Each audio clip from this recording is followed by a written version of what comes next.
Okay, good afternoon, everyone, and thank you for joining us today. My name is Bethany Cooper, and I'm a Senior Research Fellow at the University of South Australia. I'm delighted to be chairing today's event. This webinar is being co-hosted by the Women in Economics Network. It's also known as WEN, and in conjunction with the Economic Society of Australia. For those of you who aren't familiar with WEN, it was founded to promote and support the careers of female economists in Australia, and the network is linked to the ESA. I would like to acknowledge that I am chairing this event today from the lands of the Kaurna people and pay our respects to elders past, present and emerging. And I also acknowledge and pay my respects to the traditional custodians of the various lands on which you all may be joining us from today. This is the second event that the ESA is hosting as part of Social Sciences Week. And today we're going to be talking about women's economic wellbeing in older age. So I'm really looking forward to hearing from our expert panel on this important topic. In terms of the format today, we'll first hear from each of our guest speakers who will deliver presentations, and we'll hold questions and discussion until the end of all three presenters. You will see a button at the bottom of your Zoom screen, which has a Q&A function. So as we go, please post any questions you have for our panel in there. And also please give a thumbs up to those questions you'd most like us to cover towards the end of the session. So that function will help us prioritise questions that you all most like. It's now my pleasure to introduce our panel of speakers. So welcome to Professor Rachel Ng ViforJ. Hi Rachel, thank you for being here today. So Rachel is currently an Australian Research Council Future Fellow and a Professor of Economics at Curtin University. She is undertaking research in three major areas. These include intergenerational housing wealth inequality, the edges of home ownership, and the links between housing and wellbeing.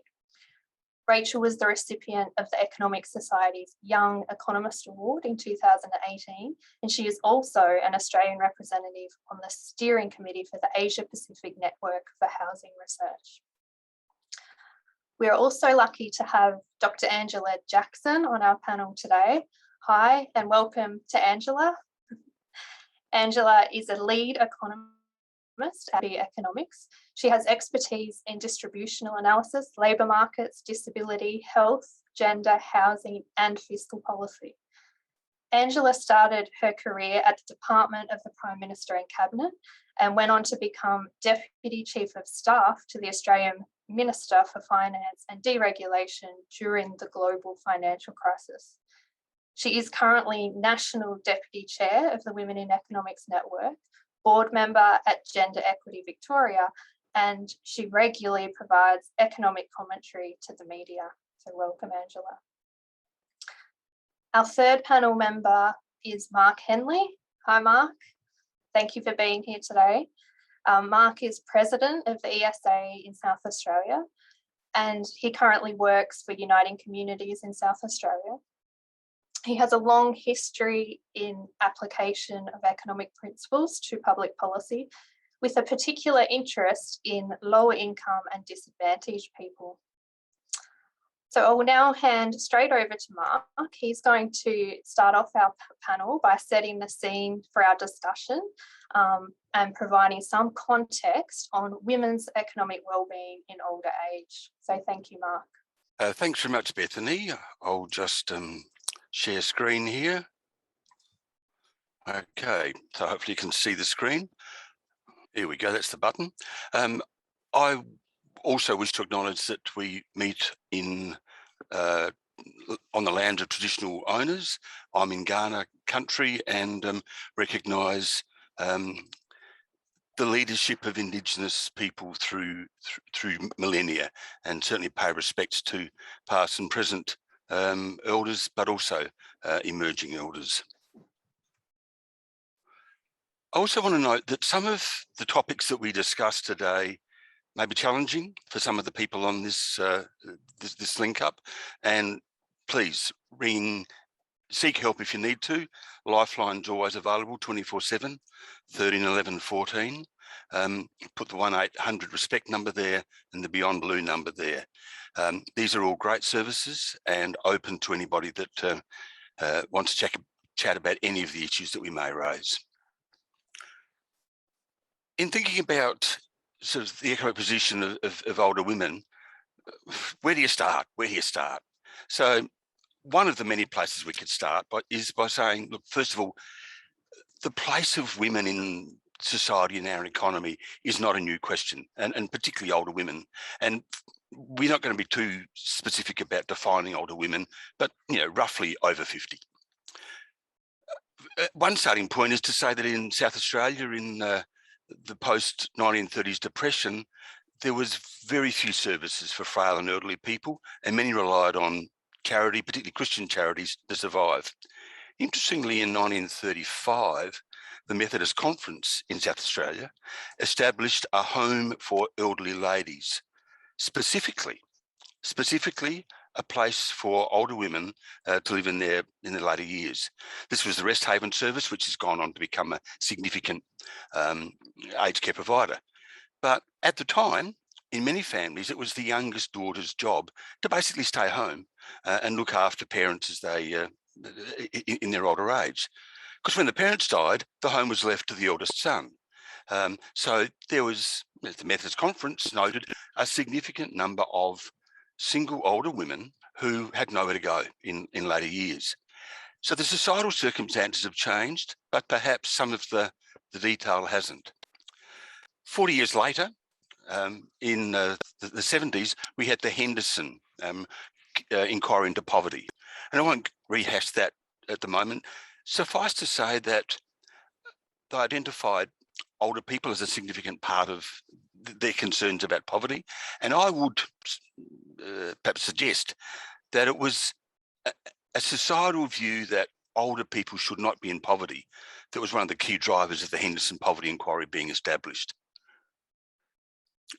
A bit more recently, turn of the century, the Smith family got NatCen to do some work on financial disadvantage. And again, I'm going to summarise by saying that I think it's fair to say that the Henderson poverty was reasonably effective in helping to reduce poverty amongst older households. Again, that's a debatable point, but I think it's part of the very brief economic history I'm wanting to present here. So this gives rise to where are we now? And look, I'm part of a community organisation, a large one. I'm almost the lone economist in amongst social workers and OTs and all sorts of other people. But I just want to highlight just some of what we're seeing as a service. We're seeing growing numbers of older single women who are at risk of homelessness and who are contacting our crisis homelessness service. Now, this is quite new.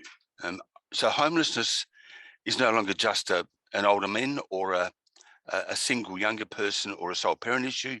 It's now also very strongly emerging as an issue for single older women, homelessness. Domestic violence impacts just about every service we provide, be it a mental health service, aged care services, counselling, financial counselling, emergency assistance. Domestic violence is there in the foreground and in the background. Increasingly, and we now have a dedicated service, we're seeing elder abuse, particularly elder financial abuse by the children of older women. Mental health aspects are ubiquitous through our services, and again, we're seeing these for single older women in particular. From other work, we know that about 35% of women have no money prepared for retirement. A third of women do not have any superannuation at all. We're seeing minimal safe and affordable housing options. Employment options for older women remain very limited, particularly in lower paid parts of the labour market, and that part of the labour market is becoming ever more casualised. Of course, gender pay gaps remain, and I think another interesting change over recent years has been that the aged pension for women is now 67 years. It was 60 years until quite recently. Okay, here's a quick graph showing relative old age poverty of renters, so after excluding imputed rent in all incomes for ages 65 plus, OECD comparison. So when we adjust for rent, if you like, for housing costs, Australia is not looking good from a poverty or income disadvantage point of view for older people.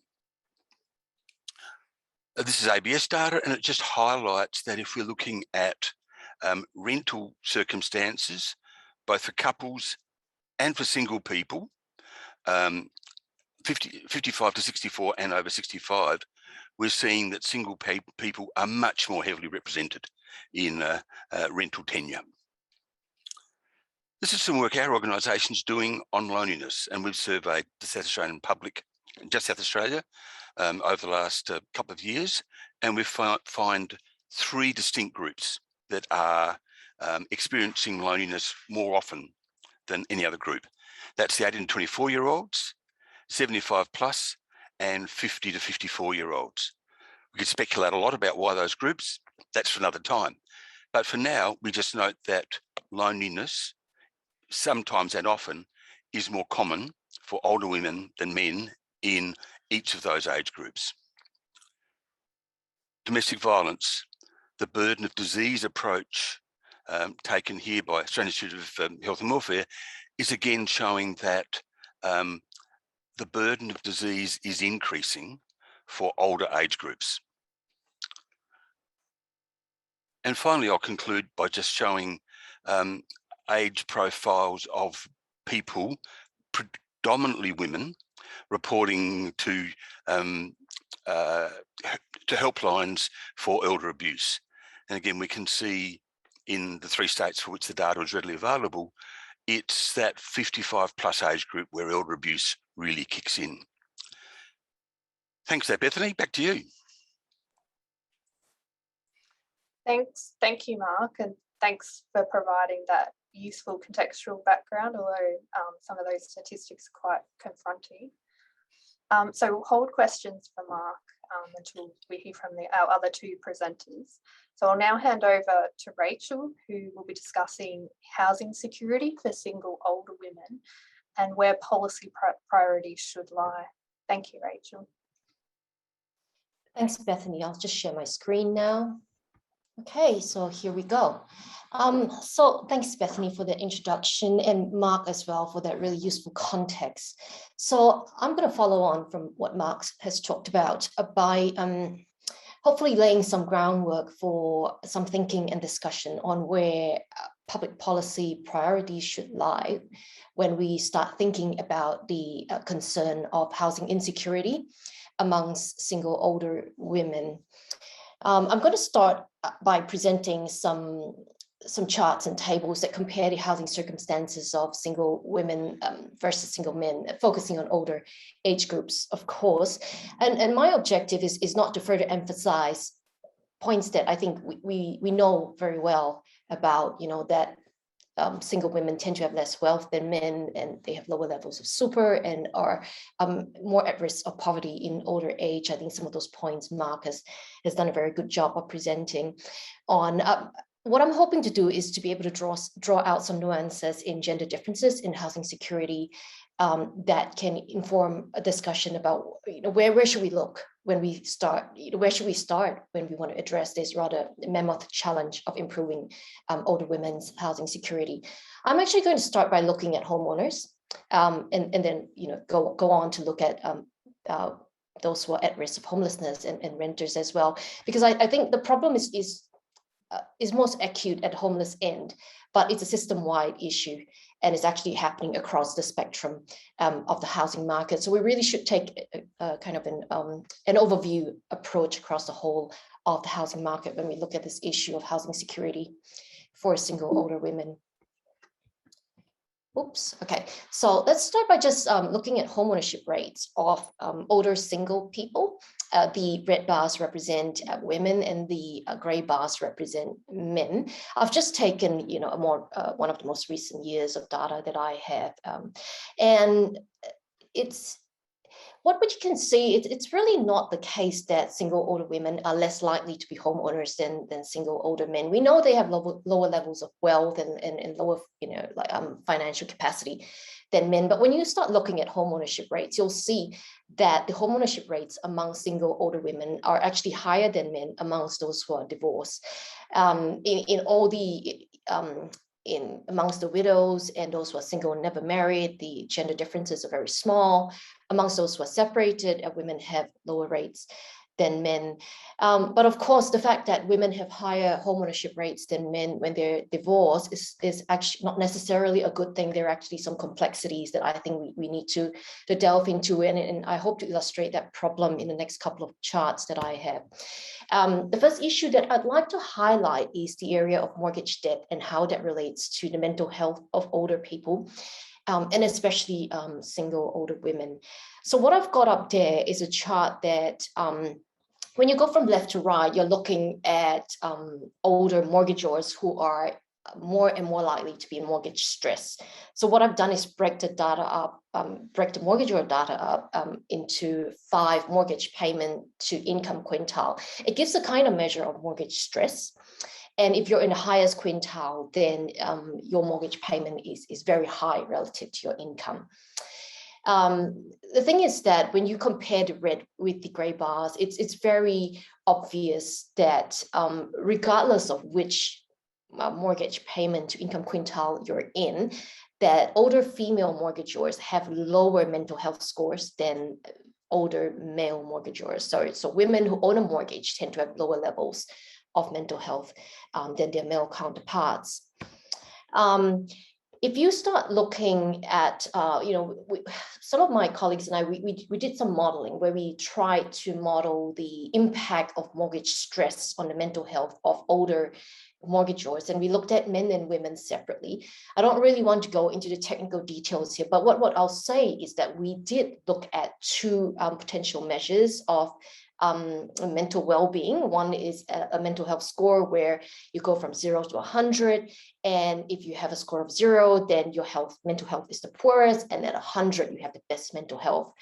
And when you look at the mental health scores of men and women, and you put that into a model and you try to control away for other potentially confounding influences, what you'll find is that when older women mortgagors face difficulty in meeting mortgage repayments, on average, their mental health scores will dip by about 4 points. And that's double what we see in the case of men who also suffer a deterioration in mental health when they are in mortgage stress, but by, on average, about 2 points when you control away for other influences. If you look at a psychological distress score, which kind of flips things the other way, where the lowest score means you're least distressed, and if you get a high score, you're most distressed, you'll find that for both men and women, that there is actually an increase in psychological distress when they're facing mortgage stress. So mortgage stress is a problem for mental health, but it tends to depress the mental health score of women more than men. And I think there's a number of reasons why that is the case.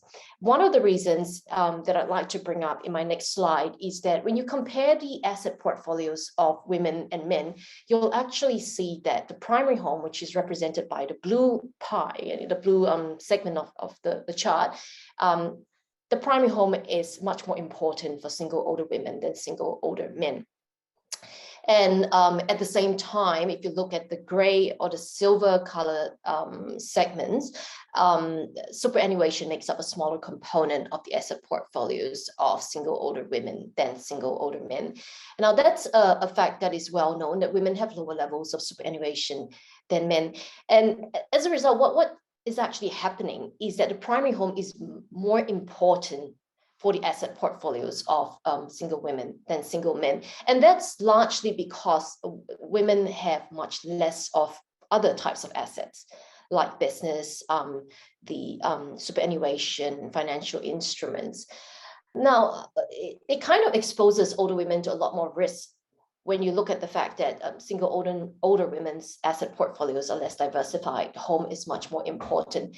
And so a lot of their economic well-being is actually very much tied to the family home. And that's probably not because they want it to be like that, but it's because they have less of other types of assets than men. So it also means that if a single older woman makes a decision about the family home and ends up losing the family home, then she's likely to be in more distress than her male counterpart because she has less of anything else to rely on. And the research that I've done has actually shown that single older women are much more likely than single older men to have to actually sell their home when they're hit by adverse life events like a financial emergency, a health crisis. They tend to have low income, so it's very difficult for them to go to a bank and say, hey, I'd really like to increase the mortgage debt against my home, because the bank will query whether or not they can actually afford to repay that debt.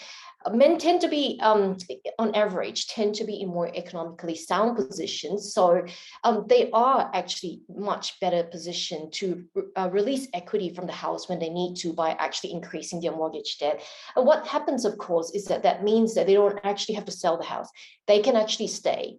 They do get more indebted, but they don't actually have to move, which can be quite a traumatic experience. And also, if you think about the idea of the emotional attachment that people have to their homes, then the fact that when you do have to sell it, it is quite a traumatic experience, and women are much more vulnerable to having to do that than men.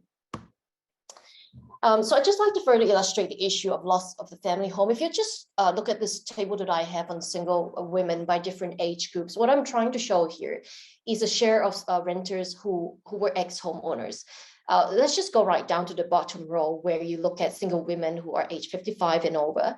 Back in 2007, among single female renters who are older, 46% were actually ex-homeowners, which means that they used to own a home. Okay, and they dropped out of home ownership and moved into the rental sector. By 2015, that share has actually increased to 58%. That's a 12 percentage point increase. And you can see that it's happening in the 40s as well, and in the 30s as well. But the issue is most acute amongst the oldest 55 years and over age group. If you look at men, single male renters, you'll see as well that there has been an increase in the share of renters who have lost home ownership at some point. But if you just look at the red numbers that I've highlighted, that increase over time has been smaller for men. So again, just to highlight the point that one of the issues of the primary home being so important for women is that they are really very vulnerable to the negative impacts that come along with having to lose the family home. And so, of course, what happens is that we have a growing share of both women and men who are renting in older age. That's partly because people are finding it more difficult to get into homeownership in the first place, and also because growing numbers are losing home ownership as time goes by. So if you do compare, just look at low-income private renters, which is what I've got in this chart, and you look at the share who are in rental stress, you'll find again that single women are much more vulnerable to suffering from rental stress than single men. And again, this is happening across all age groups, but it's most severe amongst those age 55 and over. So I'd just like to put up some quotes really from some qualitative work that I've done with others over the years on older women's experience of housing insecurity. My colleagues and I have done a number of projects just looking at asset poor older people and housing pathways that lead to that. I've just pulled out some quotes that we've put out through our published work to kind of try to give more life to, so I suppose, the experience of housing insecurity. I've got 4 quotes in total. So one woman that we interviewed has highlighted quite a main catalyst for a pathway into asset or housing poverty, and that's marital breakdown. So in this case, this particular woman's husband, according to her, left without warning, and she was left with a really large mortgage that she could not service. So women are often left with the family home when a marital separation takes place, but then they find it difficult to actually sustain mortgage repayments. So in the case of this woman, her home was repossessed, and in her own words, she was left homeless with nothing but the children. Okay, this next quote highlights, I think, some of the concerns, just the intricacies around housing security and marital status. So in the case of this woman in the purple box, she was aged 75 years and over. And she said, goodness, if your husband dies, your lifelong mate, you've got to now not only sell the house, you've got to downsize and then move to a whole new environment. I think, how did you manage that? The issue of loss of a partner through bereavement is a very real one for older women, because when we talk about single older women, many of them are actually people who have lost their partners through death. And in the case of this other woman in the red box, she said that when her partner died, the property was in his name. She didn't own any proportion of the house. She said, I didn't own any proportion of the house we were living in, and his kids evicted me. And before that, I was with the Office of Housing, which is public housing, and really liked it. So I'm trying that again. So public housing often tends to be a place that people look to for housing assistance, and especially older women when they face issues such as tenure insecurity, problems with children and stepchildren, that can lead to actually them being in a very vulnerable position. But of course, we all know that we have a significant shortage of social housing stock, which is a problem, especially for women who find themselves with nowhere to go. This green box shows the experience of the typical experience that some of our interviewees went through, which was that how much do they actually have to go without? And she says there's just so much of stuff you have to go without. Petrol is expensive, so you can't get out much. I just need money to survive and pay my bills and just do a little bit of living. And if it wasn't for my son, we couldn't live here because he pays half the rent, I couldn't pay it, and he gives me half the food. So we're talking about housing insecurity as a phenomenon that doesn't just exist on its own, but it affects quality of life, the extent to which people can avoid social isolation. And we also, in some cases, talking about food insecurity here, where being in poverty and having to put money aside for housing can actually lead to other problems that have to do with material deprivation, including giving up food. So these are some experiences that older women have shared with us, which leads me to homelessness. I think there are 2 points that I'd like to make. And the first is that when you look at homelessness amongst older people, men do dominate. They make up the largest share of the older homeless population, regardless of whether you go with the standard ABS definition of homelessness, or you expand that to include those who may fall outside the usual definition, but are living in other sorts of marginal housing.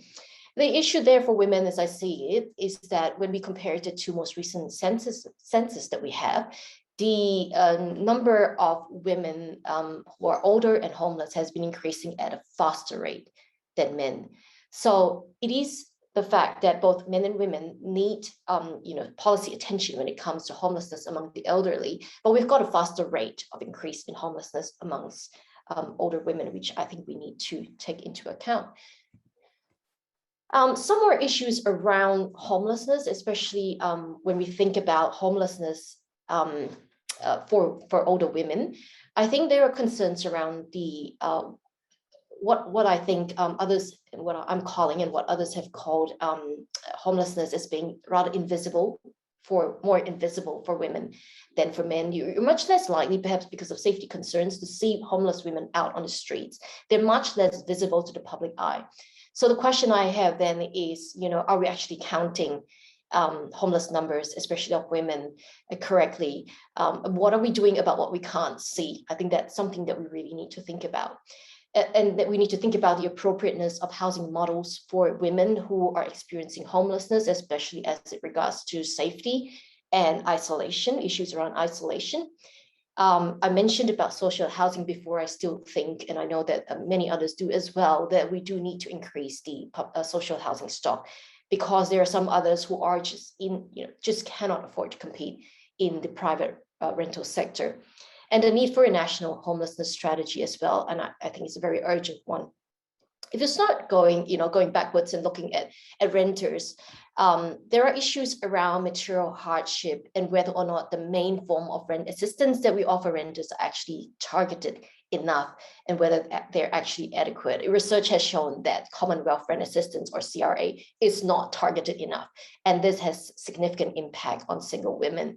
The issues of tenure security as well, I think, needs to be looked at. If I just move back to homeowners, because a loss in homeownership can eventually cascade down into such tenure insecurity that it leads to homelessness.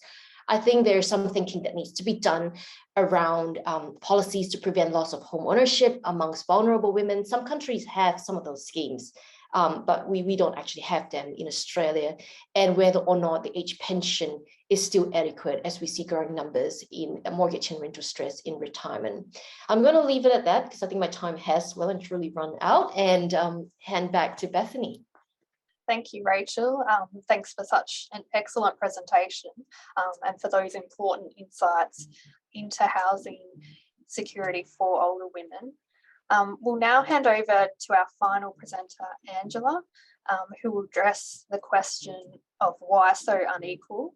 And just a reminder to the audience, please feel free to put your questions for all of our panellists in the Q&A, and we'll come to those shortly. Thanks, Angela. Thanks, Bethany. Thanks very much, Mark and Rachel, as well, for your fantastic presentations. It's always tough to be the third speaker and to try and live up to the expectations of the previous two. I'd also like to acknowledge the traditional owners of the lands where I'm calling from today, the Wurundjeri people of the Kulin Nation, and pay my respects to elders past and present, and particularly to anyone who is listening in today who is of Aboriginal and Torres Strait Islander background. So I think we've probably covered this slide off pretty well already with the first two presentations, is that older women in Australia are facing poverty and homelessness at increasing rates, which is, I think, the concern, and the policy concern is, well, what is driving this, increasing problem, and that we're seeing across social services, homelessness services, and in mental health as well, and what can we do to address it? It's an interesting picture, obviously, for women in Australia and the progress we've seen over time. There has been progress. We have seen advancements, and this is the employment to population ratio across all women, 15 to 64. And we can see that, since the late 70s, it has increased, but there is still this gap, which plays out in terms of older women and their outcomes. It actually gets even more interesting when you look at the age breakdown, particularly around older women. And we can see this actual, almost much stronger growth in labour force participation around older women as they approach retirement. So in that age bracket, 55 to 64, we've seen significant increases in labour force participation, more than we've seen across the overall cohort. So that is a good news story, right? Because the more you work, obviously, the more that you can go into retirement in a stronger position. But we're not necessarily seeing that play out for a number of reasons. Now, this is data from last year's Treasury review, which did of superannuation, which actually was one of the first times we've seen Treasury do gender analysis, which was really good to see, and some really high quality gender analysis in terms of what are the different life experiences of men and women, and what are driving some of these gaps. So we can see that sort of overall, if we're thinking about lifetime earnings, if you're a full-time worker, there is still a gap between men and women, and that is a lot to do with that gender pay gap. So, women doing the same job, same hours, earn 14 to 15% less than men over the life course. But a part of that driver is also, that gap gets bigger when you take into account that women are predominantly in part-time work. And so they're earning less because not only are they earning less for the hours they do work, but they're working less hours. The gap gets even bigger when we look at women who have children, so have that gap in labour force participation. And this looks at women who have two children, so have that that gap that's created by two children. Now, while lifetime earnings are obviously very big, and we're talking about 40% below men, the gap in retirement savings is even higher, and that's a lot to do obviously with both wages, but then the accumulation of those wages and the earnings on them. So that drives even bigger gaps in retirement savings.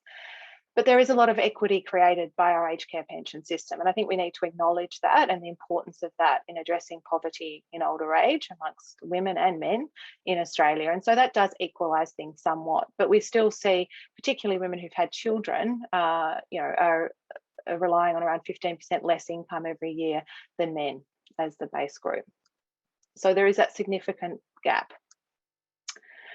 Now, what places older women at risk? Now, this is really, I think, fantastic research that's come out recently from the people at the Population and Health and Global Institute at Melbourne Uni, which looks more around poverty and mental health and those factors. But one really interesting factor is using HILDA data, so being able to control for individual fixed effects. It looks at the risks, and Rachel, you went to this as well, around being divorced and separated and widowed, and how that significantly increases the risk of poverty in older age.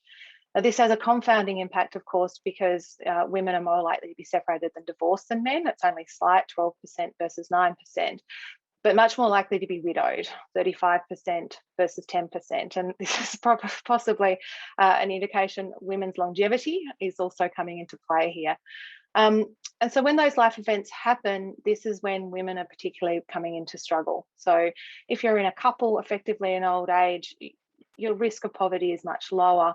But if you become single because of divorce or separation, or become widowed, your risk factors go up significantly of entering into poverty. And so in terms of policies, I guess going forward, focusing on those groups and those transitions and what supports we put around people are really, really important to prevent older people going into poverty. The impacts are much, much more significant, as Rachel went to, for women than they are for men. And so the policies really around the financial security at those major life events, I think, is critically important. But what gets us here? So what causes this inequity to start with? It doesn't just happen overnight, and it doesn't just happen because, you know, of these life events that happen towards the end of life. It happens because women do work in lower paid jobs, in lower paid industries. Women are more likely to be part-time and casually employed. We undertake the majority of unpaid care of children and of others in society. There's discrimination and harassment in the workforce, which impacts female earnings, and domestic violence, as Mark went to, is also a major contributing factor, reducing lifelong productivity and labour force participation. But where we start is actually a lot stronger. So these are statistics, and I think this is probably one of my favourite graphs. Women are the most educated in our community, so there isn't really a reason from an economic perspective why they shouldn't be doing better in the labour market. You know, we would have traditional models of economics would be that we should be getting a return on that human capital, but we're simply not. And when you start looking at why that is, a lot of it is to do with the fact that while women are, you know, education levels of the employed are higher, a lot of us are highly educated but not in the employment market. We're less likely to be in full-time work, and in part-time, we're having higher education compared to part-time males. So there's a question about what we're doing with our time. And I guess this is the question, well, why aren't we working?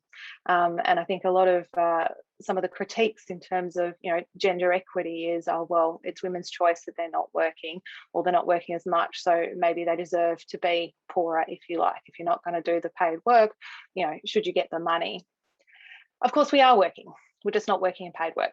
So the reality is women actually do more work across our economy than men. And if you consider that, you know, half of the productive capacity of the economy, it might not be measured, but half of the productive output of the economy occurs in the home, it is women that are producing this. So we're doing more hours, but we're doing the unpaid work, whereas men are doing slightly less hours, but doing more of the paid work. And that ultimately is what leads to these gender inequities across our society. And it's what leads women in older age to be at greater financial risk of entering into poverty. And I guess from an economics point of view, what causes this? And, you know, I think often in economics, we do a lot of studies, obviously, onto the operation of markets and the efficient allocation of resources. But we don't necessarily concern ourselves much with what happens in that 50% of the economy we don't measure. What happens in the household? How are resources being allocated in that household? And we tend to think, perhaps from a policy perspective, that it's not really our business. And there is a reason for that. You know, if you look at the ABS statistics, we look at household income. We don't look at the individual income within that household, who's earning it, who isn't. If you think about the cameos, you see it, you know, at budget time. They don't look at the individuals who's benefiting within the household. They just look at how the household benefits. And that comes a lot back to what we perhaps learned at economics, when we were studying economics, and how that's then applied with our policy making. So let's look at some of these models that have been developed over time to try and explain how resources are allocated within the household. We start with sort of the individual model, which is we don't have any assumptions about joint decision making. Individual utility gets maximised, but income and preferences of the partner can be included in the utility function. Now, this is probably still the most widely used model in econometric sort of modelling of labour force participation, and because it's quite easy to model, it's the reality. It's an easy function to model, and you can put things in, and it's easy to identify. It's not necessarily bad at showing what the outcomes will be, but it's probably not realistic that households make decisions completely with no consideration of the other person, and that the decisions aren't joint. I think a lot of the way in which policy in Australia in particular is still formulated hawks back to the Becker models, the unitary models of the household, which is this idea of a benevolent dictator, where it doesn't really matter who earns the income, that the distribution within the household is somehow irrelevant. And these models and this way of thinking sort of creates a black box where we don't really concern ourselves with how those decisions are being made and whether they're efficient allocation of resources or not. We just assume that the Pareto optimal outcome for that household is being generated. And that's a lot of the blowback you will get when you get people saying, well, I think we should be considering, what's happening within the household is, oh, well, people are making the decisions in their own lives and they're optimizing their outcomes, and we shouldn't worry about it. The reason that the man works and the woman doesn't is he earns more income, and, they're optimizing their economic output as a unit. I think this ignores a lot around the fact that women are more educated. And so what we're effectively saying is that, if we win in every household across Australia, the least educated or the more educated person isn't the one working, that somehow that's optimal for the household and also the economy, I think is probably missing some of the dynamics that actually happen within households and how government policy impacts it. Now, there are more sophisticated models that are probably more accepted now within the literature, which allow for bargaining and allow for even a household social welfare function and that joint decision making, that idea that it isn't necessarily, a benevolent dictator or models. But I think even those, in terms of the social welfare function or the individuals, it doesn't take into account that it is individuals still trying to optimise their outcomes, and that the bargaining doesn't just happen in one period, it happens over multiple periods. And this is really where the market failure can come in, because there is path dependency there. So the early decisions that get made can impact later decisions, and they can lead to suboptimal outcomes. And here what I'm talking about really is that, at the start, particularly when coupled families enter into parenthood, women are often the ones to stay at home and to care for a young infant. That makes sense. What that then does is, in terms of the bargaining model, is it changes the power dynamic in that model. And it means that it's much harder for a reallocation of resources going forward, particularly when all the policy supports support that model. So when you have a tax and transfer system, a childcare system that supports a 1.5 earner model, it makes it very, very difficult to reallocate resources. Now, that limits women's participation in the workforce.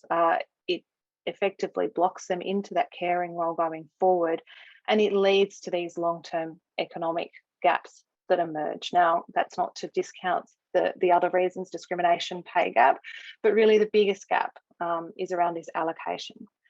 And what that means also for the broader economy, of course, is that women aren't participating to their full capacity either. So that if you've got this misallocation occurring within the household, you've also got a misallocation happening in the broader economy. And, for government policy to have a more neutral view and a more neutral support to ensure that we're not distorting that decision making and that we're supporting a more efficient allocation within the household, I think is one area where government policy really needs to change.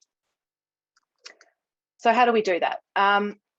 Well, the first place really is around gender responsive budgeting, and this is something I'll probably bring up at every point, is that government policy takes into account the different impacts of men and women of policy.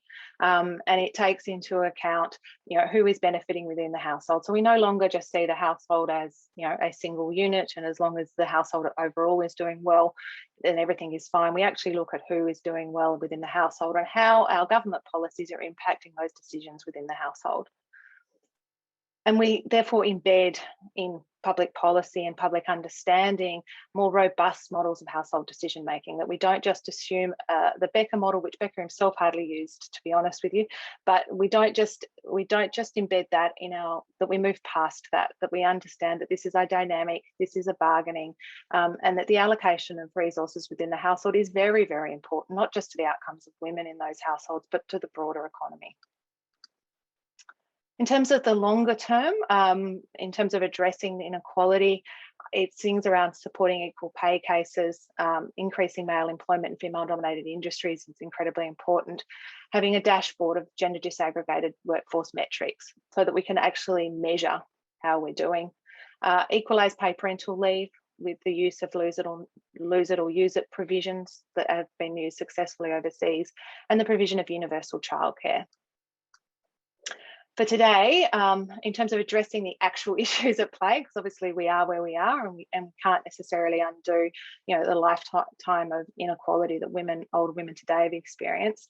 Affordable and social housing is obviously a critical part of the metric. The amount of investment in social housing in Australia over the last 30 years has been diabolical in terms of the stock of social housing, and it simply means that the shortages are acute and that people can't get the help when they need it.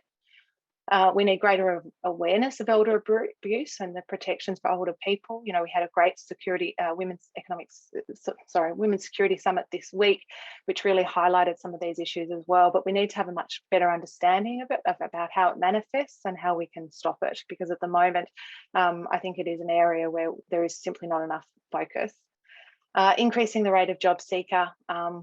This is, critically important in terms of one of the biggest causes of poverty in this country is that we don't have adequate, effective social insurance for the unemployed, and it causes huge amount of poverty and disadvantage.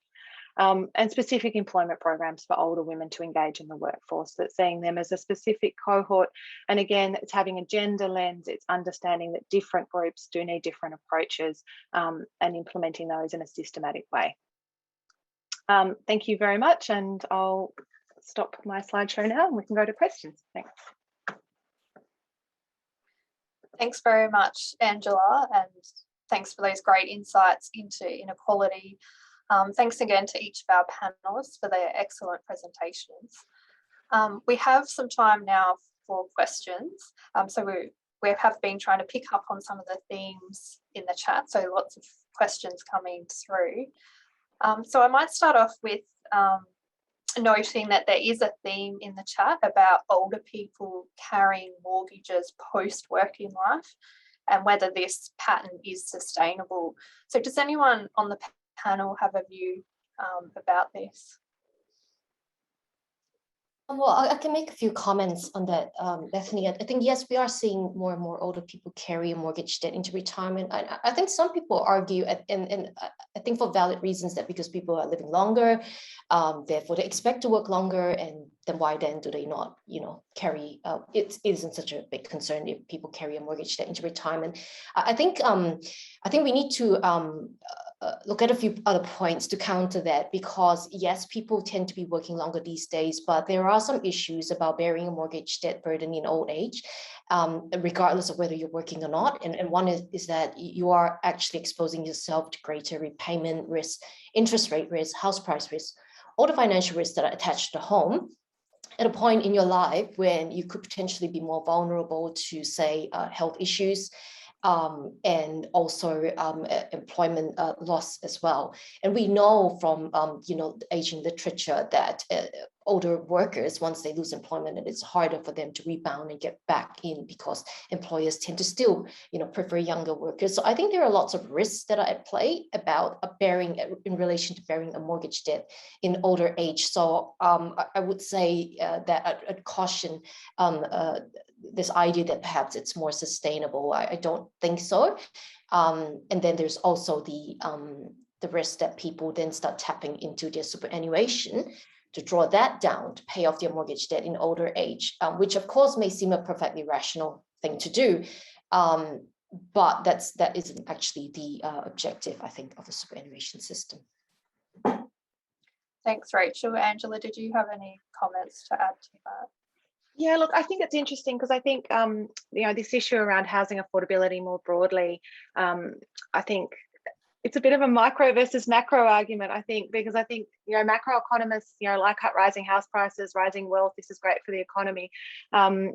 But what we see is effectively, from a micro perspective, what it means is if someone ends up at the end of their life and they don't own their own home because the actual price of that house was so high, artificially so because of government policy that just, ramps up wealth and encourages, wealth accumulation within housing rather than this is a place to live, then, there comes a crunch point where, yes, maybe it was affordable and maybe it was serviceable when you're earning an income, but you can't earn that income forever. And so we do really, we have a reckoning in this country because this problem's not getting better. And OECD research shows that actually Australia is one of the places where it's going to get worse over the next 20 or 30 years. So we need to look at the macro, I guess, policies in housing and refocus them away from wealth generation, because to be honest with you, if economic growth can only come off the back of, housing wealth accumulation, it's not really decent economic growth that should be driven by productivity, in my mind anyway. And so we need to just change our perspective on what housing policy should be aiming to achieve, which is that everyone can access affordable housing and decent housing in this country, not that it's a vehicle for wealth accumulation. Thanks, Angela. There's also some interest in the chat and questions around the younger generation. So I'm wondering if the panel has insights into what can be done with younger generations now to head these trends off around homelessness, mortgage stress, going into the future. Look, I think just part of it is to be reinforcing to younger people the value of superannuation and of making longer term planning. I also think that, again, on the housing markets front, it's critical that housing markets are accessible to first home buyers. And I think we're needing to do some adjustments there, partly in the tax system, dare I say it.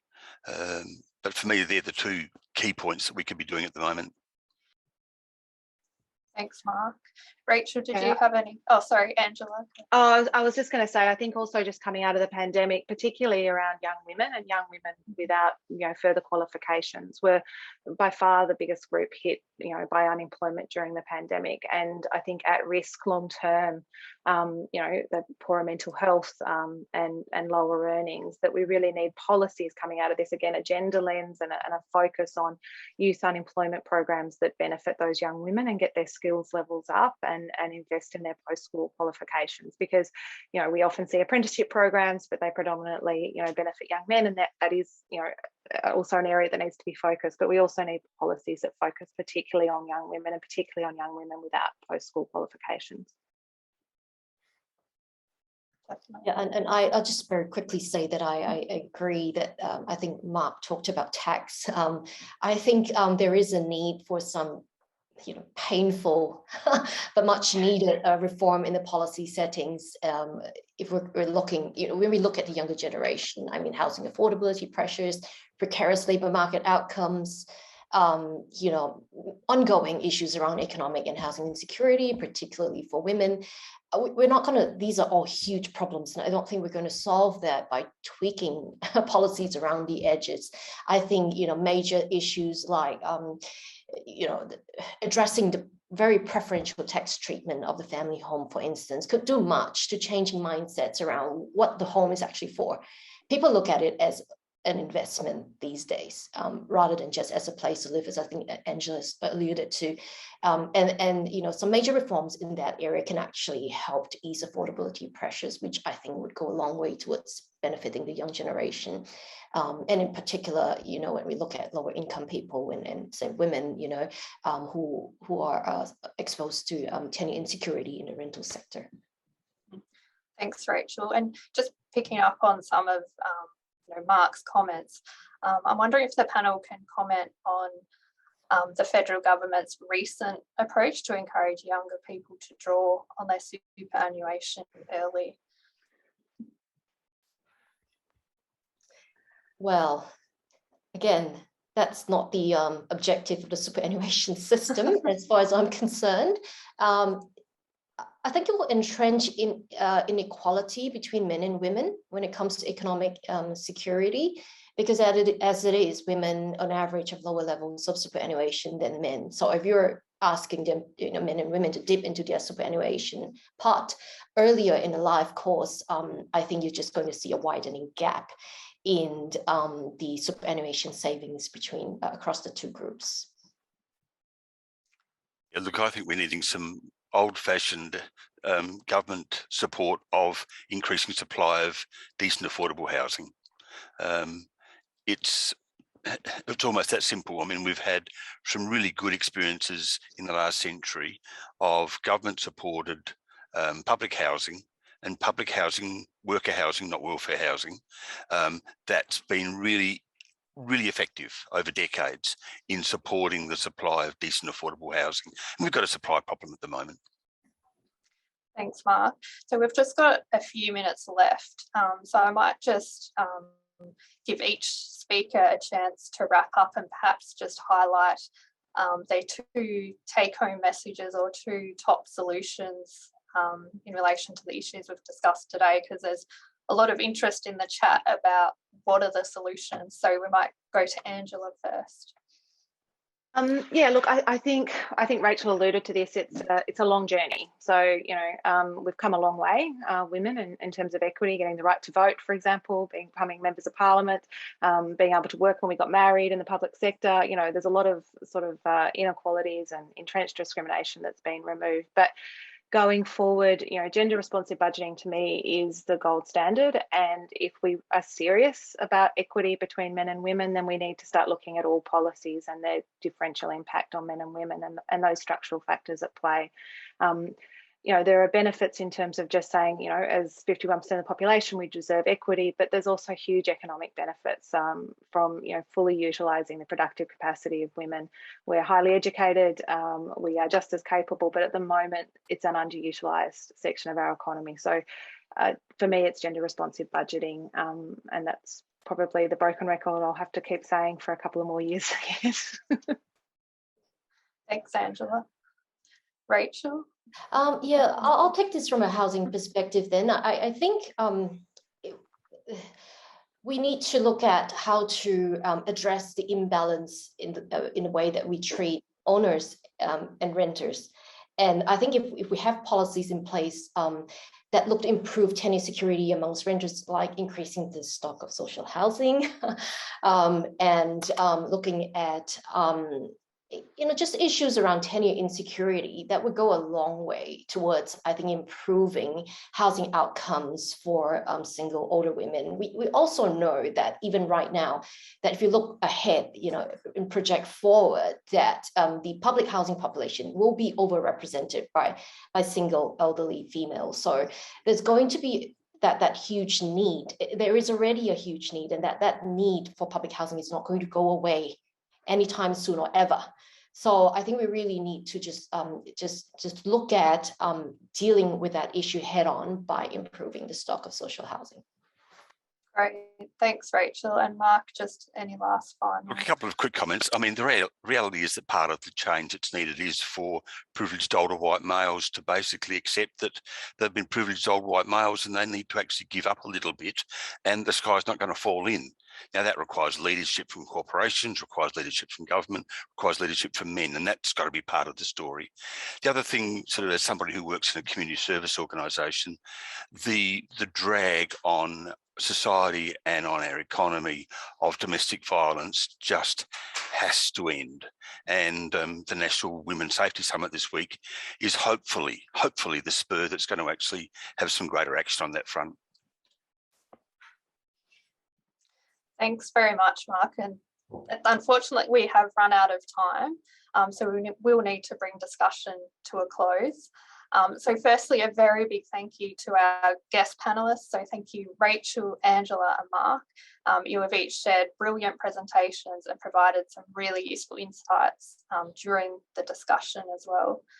So thank you very much to the audience for your questions today. So there were lots of questions in the chat, and they have also provided us with some thought on what may be interesting for further ESA and WEN events. I would like to encourage you all to visit the ESA website. So we've just got up on the final closing slides. You can see the web page there. So please visit that to find out more about upcoming events. So one to note is the Young Economists Network debate that is coming up soon on the 16th of September. Today's recording will also be posted to that ESA webpage. I would also like to encourage those who are not members of the ESA to consider joining. This also gives you the option to be a member of WEN, and membership to the economics enables you to engage with others and participate in great events. And your membership also helps support a pipeline of economists and improves the diversity of the network. Finally, a reminder that if the topic today has raised concerns for you and you think you may need support, please contact the appropriate support services that are also listed up on the final slide. So thanks very much, everyone, and stay safe and well. Bye.